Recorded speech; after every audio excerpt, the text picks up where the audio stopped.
Samantala, nahuli kam ang pang-hold up sa mga customer ng isang fast food chain sa Quezon City. Ang salarin, nagmanman muna sa lugar bago umatake.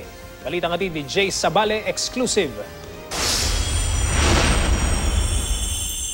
Sino ang mag-aakala na ang masayang hapunan sa fast food chain na ito sa barangay NS Amoranto sa Quezon City ay mababalot ng takot at pangamba sa loob lang ng ilang saglit.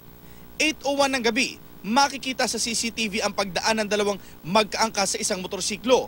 Pero mapapansin din ang tila pagsenyas ng angkas sa kasunod nilang kotse. Halos 1 minuto ang lumipas, dadaan muli ang nakamotorsiklo sa kabilang lane ng kalsada. Wala pang 20 segundo, babalik ang mga nakamotorsiklo.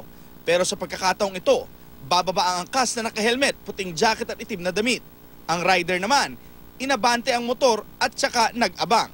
Dito na pumasok ang angkas sa fast food na biglang bubunot ng baril at hablutin ng cellphone ng isang customer. Kukunin din ito ang bag ng biktima. Sa ibang anggulo naman, makikitang pagkahablot ng cellphone, kukunin ang baril sa sling bag. Itututok sa biktima at saka kukunin ang bag nito. Ang customer na nasa likuran ng biktima, pasimpleng itatago ang cellphone at iinom ng tubig. Habang dala ang nakuhang bag, dilipat sa ibang customer ang suspect. Dito, may isa namang babaeng customer ang tututukan ng baril at saka kukunin rin ang cellphone. Pagkuha, dito na tumakas ang suspect sakay ng nag-aabang na motorsiklo. Ang lahat ng ito, nangyari lang sa halos 1 minuto. Nasa humigit kumulang 51,000 pesos ang halaga ng mga gamit na nakulimbat ng mga suspect. Sa ngayon, inaalam pa ng mga otoridad ang pagkakilanlan ng mga suspect. Jay Sabale, GMA News.